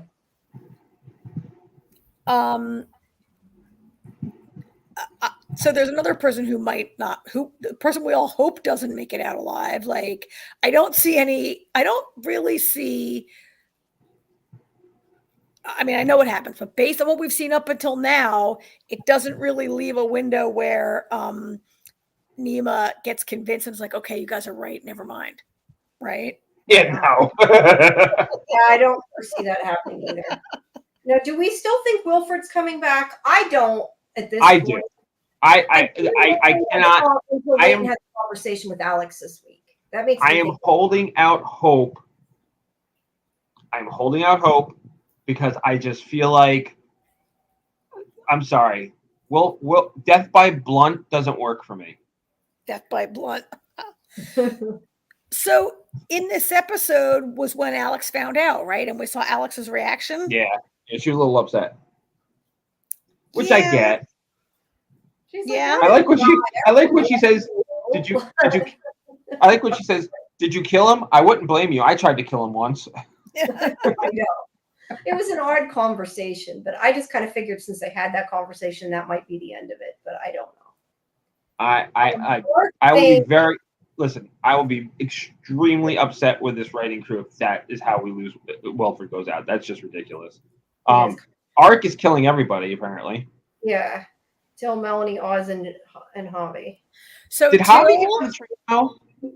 Did Javi get on the train, or was Javi still in New Eden? Javi's in New Eden, right? I don't think he got back on the train. No, Javi's still in New Eden. Oh, if he's still in New Eden, yeah, he's probably a goner. Javi's safe. Yeah, the people on the train. So I'm sorry. I think there's a good chance whoever isn't on the train isn't going to survive. Wait, so Ark is speculating Till, who we already discussed. I agree with AJ that her goodbye with Audrey could have been a final goodbye. Javi, I mean, Javi's another one. It's not a redemption arc, but Javi has really been stepping up into hero roles. I could see that. Ark also feels, who'd you say, Oz, Javi, and Melanie.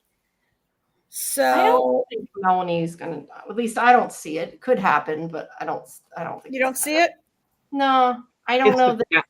It's the finale. Anybody could die, but I don't see. No, yes, anybody can totally die. She can die. I just, for whatever reason, don't see it happening. But I have no.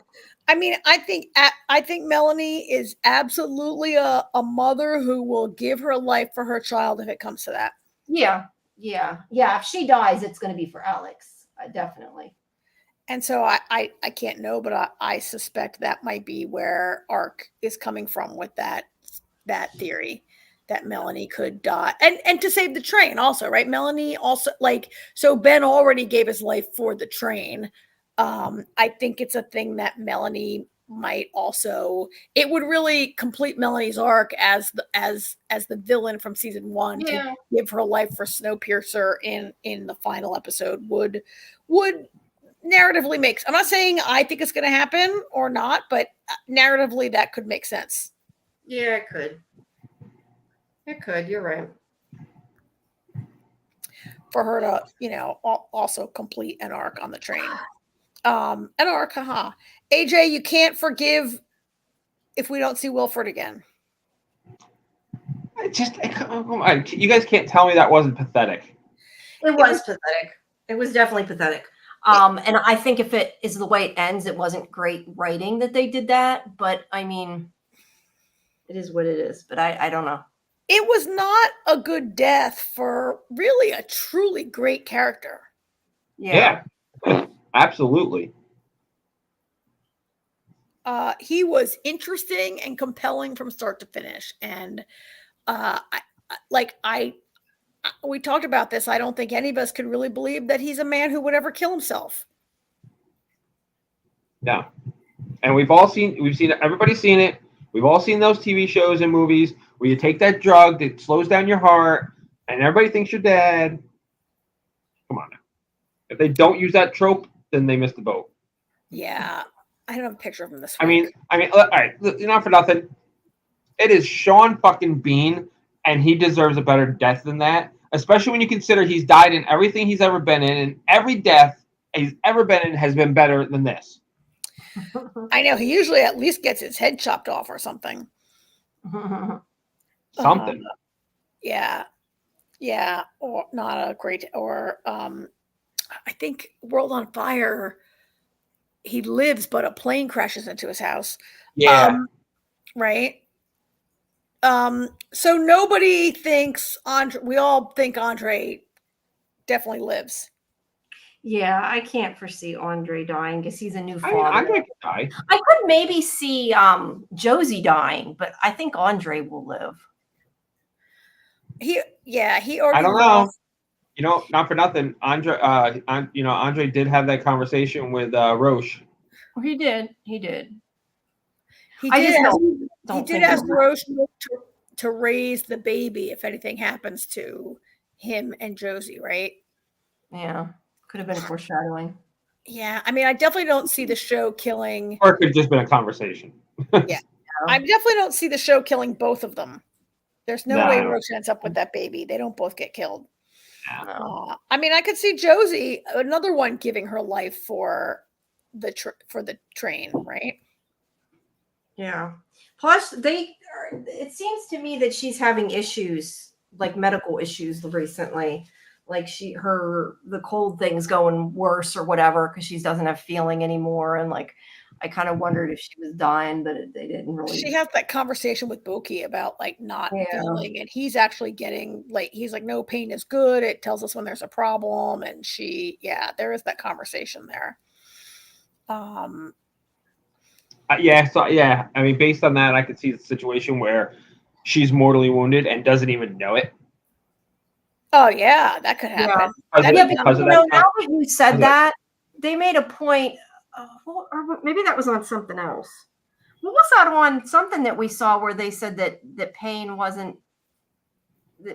good. I think it was Boki that said it. Boki said it. Yeah, like pain was good because it lets you know when something's wrong. That actually could definitely be foreshadowing. Didn't I just say that? Sorry, I didn't hear you say it. That's okay. You internalized it. Yes, I internalized it. Yeah. All right, here's another theory coming from Ark. Alex will take over the science. So Melanie giving her life for the train, killing Wilford. So like a final showdown between Melanie and Wilford. That'd be kind of cool. I'm all for that. That'd be cool. Yeah, that would be cool.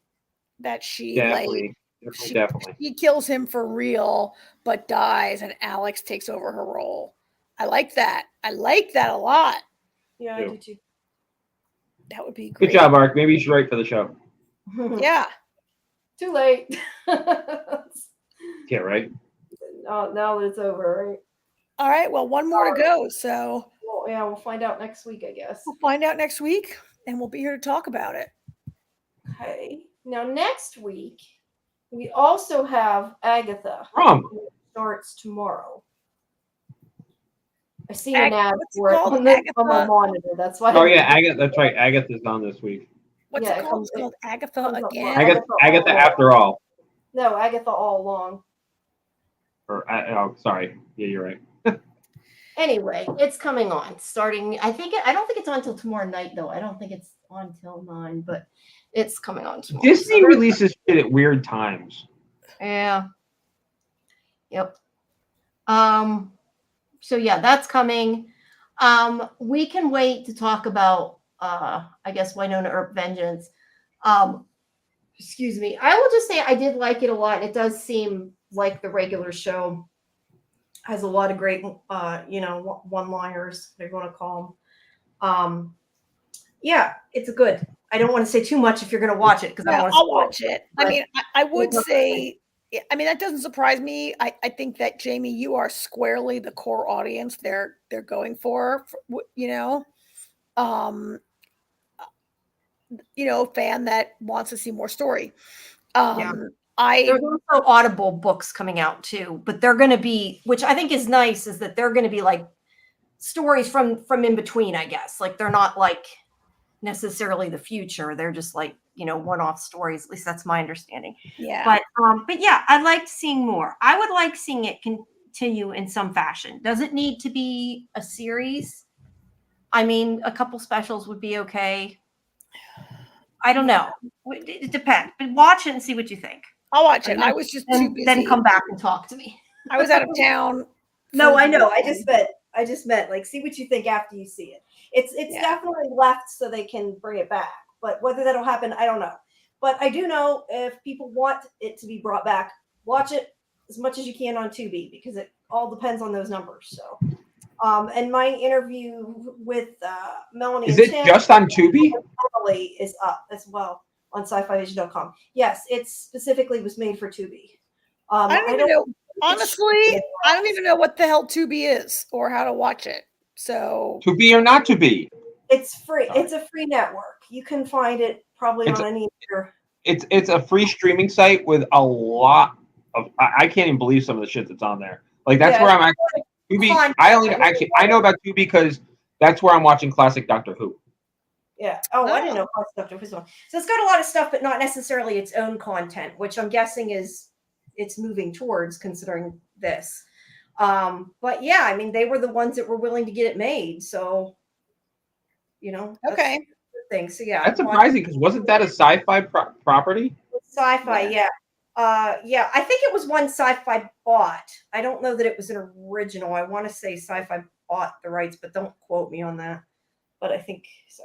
All right, I'll watch it this week, and we'll cover it next week on on this show. Yeah. Okay. And then of course we will also have From next week to talk about. Finally. Yeah. Yes, we will. Okay. Yep. So everybody stay tuned for any, go to the I can't talk today. Yeah. When can I talk? Social media. Fair. One that actually says X instead of Twitter. Look at that. Go to, as always, the site or one of our social media channels to see updates. And like I said, if we have any other interviews coming up, they will be listed on there. Right now we have, Ricky Hay on October 1st, of course. And if you did see part of this podcast and want to go back and watch the interview with Elizabeth Moy, you can stream this off of our YouTube channel. As always, I don't know, you can probably start it now. I don't know if you have to wait till it's over. It isn't like the old podcast. You probably can rewind it now. But yeah, updates will be on there. Harold Perrineau interview, hopefully tomorrow, if all goes right. It should be. And yeah, and hopefully some more, stuff on the way. And also the other show I told you guys about still, I keep saying is coming, is Teacup, which I think you both will like. I think anybody who likes From will like Teacup a lot. That's all I'm gonna say, because you can't do reviews yet, so can't say anything other than you'll like it. I think that's permissible. I hope, but that's Peacock. Well, they don't want you to say They don't want people to say they won't like it. No, but I mean, I can give a review, but I'm just saying, I think that I could say I liked it. And then also there's a show coming out too, Hysteria, with Joey Bowen and Bruce Campbell. That's coming up sometime soon too. Yeah, it's on Peacock. I haven't watched it yet, so I haven't gotten a chance, so I don't know. And then tomorrow I have Twilight of the God. Here, wait, I don't know. I was trying to see who all's in it. But Twilight of the Gods, because I'm talking to Zack Snyder tomorrow, so for that. Yeah. So that's pretty cool. But that's for that animation. So that'll be posted soon as well. So, all right. Well, thank you everybody for listening. I hope we got new watchers today from the From group. Shout out to the From. I've been a member of the From groups before I started posting about the podcast, but I've been reading everybody's theories, and I told everybody about our show tonight. So hopefully some of them showed up, or we'll stream this after. And next week, please join us. Tell us your thoughts on the premiere too. We want to discuss it with some fans here. So let us know what you think. All right. Well, good night, everybody. All right. Good night, everybody. Elizabeth Moy for Stick a coming. fork in us. We're done. Yes. All right. Bye. Good night.